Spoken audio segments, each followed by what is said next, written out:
Hey, how's it going, people? Sorry about the wiggly camera and everything. Anyway, my name's Dan, and I had showed you how to dig a Dakota hole and showed you how it works really good. Now I have another surprise for you. I was walking down the street and I found a mailbox that was bashed on the side of the road, and so I just picked it up and brought it home. Saw what I could do with it. Now I think I made a pretty good stove out of it. Check it out. Okay, check it out.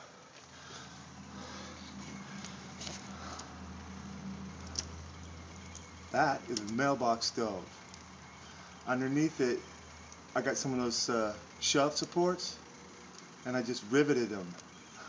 Drilled 4 holes for each stand, and riveted them in, and now it just stands there like that. I can stick it in the ground, up off the ground, so it's not touching the ground, and I got a little lifter in there for some air to get underneath the fire.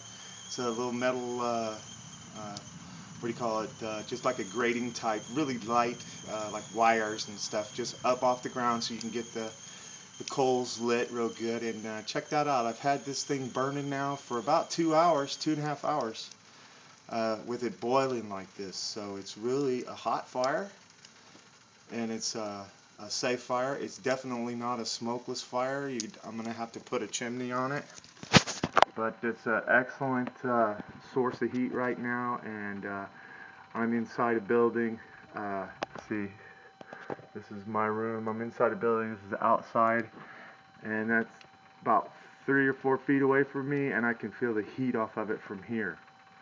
So, and it's pretty hot. So, it was really smoking bad earlier. Now the coals are really hot, and the wood's all caught on fire and everything. And this thing, I can really feel the heat. If this was inside a 15-man tent, that 15-man tent would be getting pretty warm. So actually, I think this is working way more efficient and way more effective than what I thought it would. If I wanted to slow down the fire, I just shut the door. And I drilled 3 holes in it and put a slit in it, so just to let a little bit of air in it at a time. I'll shut it.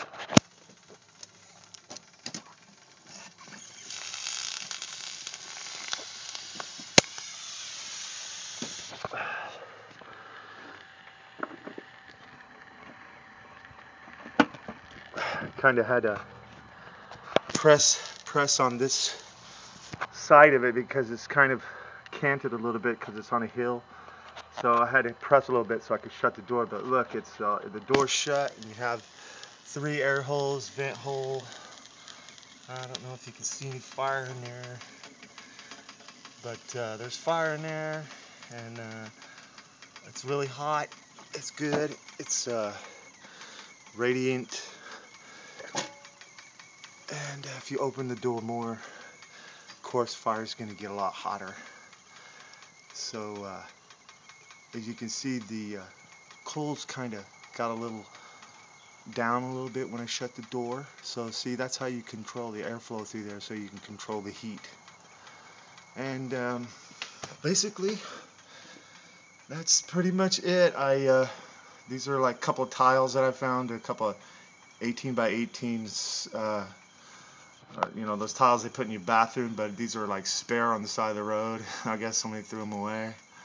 And this mailbox, I just drilled a 2-inch hole in the top and put some wiring and stuff inside on the bottom. It's like a little grate that I turned upside down and bent the ends on it, so it gets the wood off the bottom of the mailbox about maybe 1/4 inch to 1/2 inch up off the ground, and or up the bottom of it, and then so that lets the air go through.